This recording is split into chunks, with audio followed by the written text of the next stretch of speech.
Hi, so we're back to give you a sense of how the markets fared today. Sensex dropped about 88 points today after three straight weekly gains that we saw. The Nifty was close to breaching that 8600 mark. We did not really breach that, but there was at the lowest point of the day, it did touch 8600.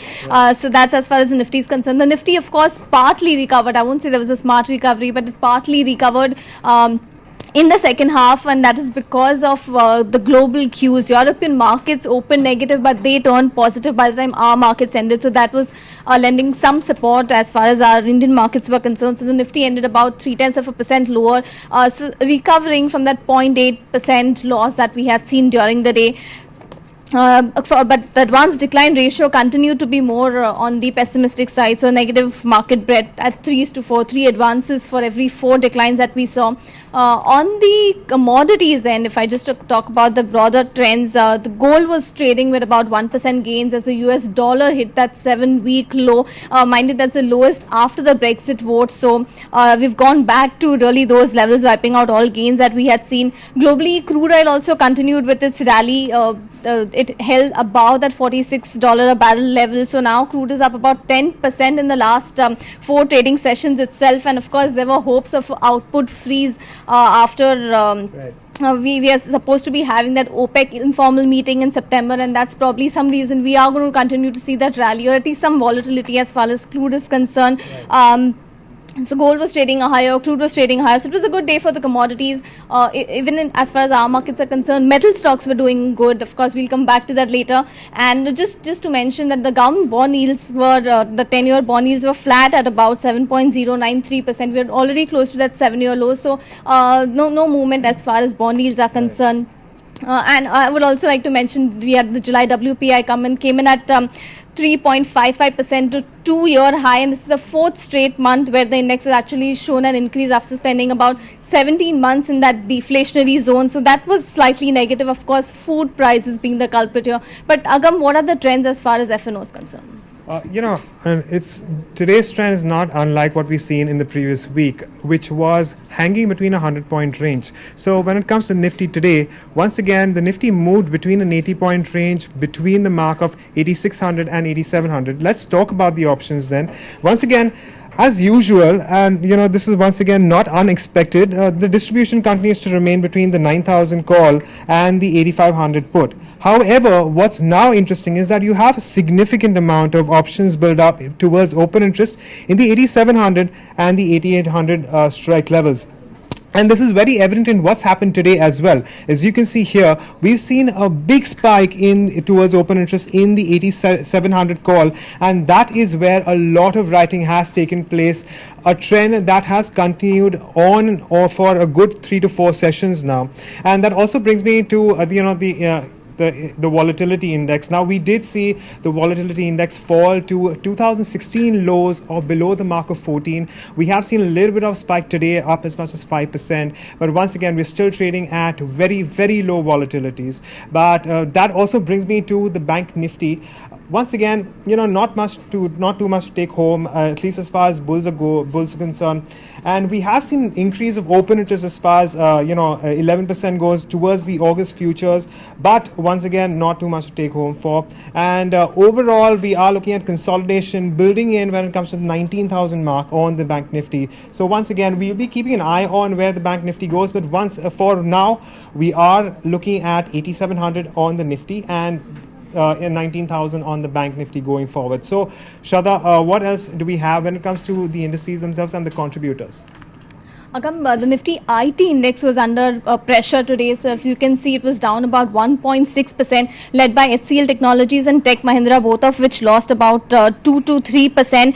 Infosys also, as you can see, lost about 1%, and that was after losing the RBS deal. So some sort of Brexit fears which seem to be spooking the IT stocks today. On the gaining side, we did see strength in metals. Hindalco continued to strength higher after Friday's earnings beat. Hindalco is up about 8.5% in the 2 trading sessions. Vedanta, JSW Steel, Tata Steel, Hindustan Zinc were all seeing good traction today. So it was a day for metals today, whereas IT stocks were weak. If we talk about the Nifty losers and gainers, Cipla was the top gainer.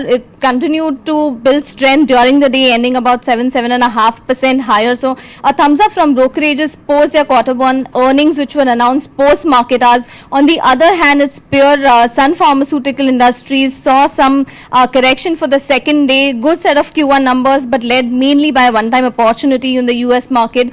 Adani Ports and SEZ continued with its steady rise, second top gainer on the Nifty index, up almost 6%. We spoke about Hindalco. BPCL reacted positively to the petrol diesel price cut that was announced. So the fourth reduction that came in since July. Consequently, HPCL IOC also saw some gains. SBI on the other hand rose about 1.5% after the 7% rise it saw on Friday. So again, a thumbs up from brokerages. We had Nomura, Antique Broking, all of them raising the target prices as far as SBI is concerned. On the losing side, we had Bharti Infratel down about 4.5%. That has been weak over the past few sessions. In fact, it fell as much as 6% to 343 rupees during the day. So that was the most since August 24th of last year. So the worst performing index stocks on the Nifty index. Bosch followed with a close 2.4% loss, and of course IT stocks that we spoke about. So HCL Technologies, Tech Mahindra, TCS, all of these seeing some weakness.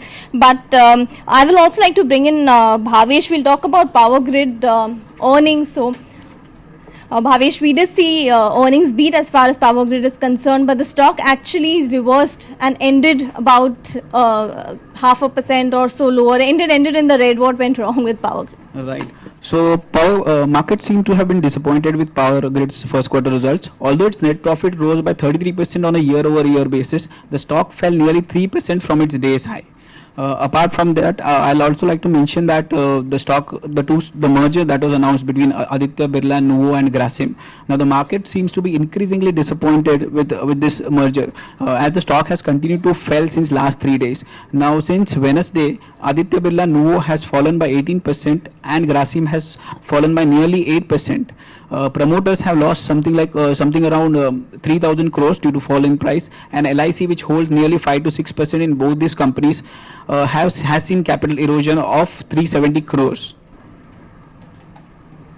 Well, so among the other mid-cap gainers and losers, we have some very, very interesting movers today. Starting off with some of the gainers that we are tracking, we have Lind India reacting to its earnings. Gen Irrigation, while we haven't seen much when it comes to growth in revenues, we have seen its margins increase, and that's had a consequent effect on the net profitability, which has also jumped quite a bit on a year-on-year basis, which is why we're looking at gains of around 5.6% in Gen Irrigation. Reliance Capital, Jammu and Kashmir Bank, there are some of the other gainers. Look at Wockhardt. Now this comes down to the usual suspects. Wockhardt down 15% in the last 5 sessions, continues to decline by as much as 3.6% today as well. Bajaj Electricals as well down by as much as 3.7%, has also lost around 11% through the course of the last 5 sessions. And the big loser in the mid-cap space today, Unitech Industries. This is after the management has appealed to the Supreme Court and said that they are unable to pay back the customers, because of which that stock has fallen now by around 17%. It was a penny stock and has been a penny stock for quite some time now, but now it's well around the mark of rupees 4, which is a question that is going to come in each and every shareholder's mind as to what's going to eventually happen to Unitech. But we can also keep an eye on Rajesh Exports and Religare Enterprises, some of the other weaker counters in today's day of trade.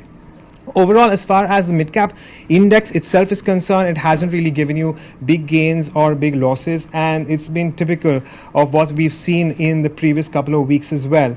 But once again, it is the individual stocks that will move the index moving forward on the back of earnings. Of course, we've had a majority earnings already come through, but there will be some small cap ones which will be going in, and as far as the next week goes. But Shraddha, is there anything else that we're looking forward to tomorrow in terms of earnings? Nothing major as far as earnings are concerned, not only tomorrow but for the rest of the week. No major Nifty earnings, Nifty company earnings that we're going to see. But just wanted to point out Piramal Enterprises and Interglobe Aviation, both those stocks also rose as much as 7% and 3.5% on being added to the Nifty 100 index. So over the weekend, Nifty announced a lot of changes to its various indices. So that was those two stocks. So no major earnings this week. We have the FOMC meeting minutes that will be out on 17th, that is day after. But I don't think that will have, we'll have to see how really the global markets react to that. But yes, no absence of basically any domestic triggers, and in all likelihood we would be guided by how the global markets are doing. So that was how the day was today. Continue to join us at 3:45 p.m. on Bloomberg Quint Facebook Live to get all your market action.